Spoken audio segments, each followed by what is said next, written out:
వినాయక చవితి సందర్భంగా సతీ సమేతంగా సికింద్రాబాద్లోని గణపతి దేవాలయంలో మాజీ మంత్రివర్యులు చామకూర మల్లారెడ్డి స్వామివారిని దర్శనం చేసుకొని ప్రత్యేక పూజలు నిర్వహించడం జరిగింది.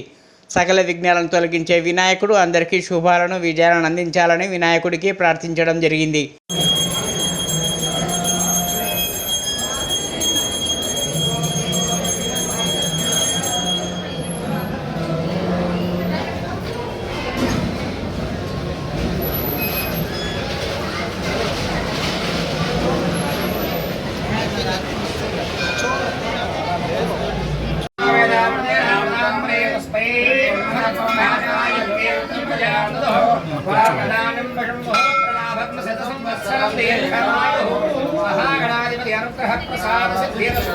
राजमुखे राजद्वारे सर्वदा सर्वत्र विजयः साधुः तदास्तु।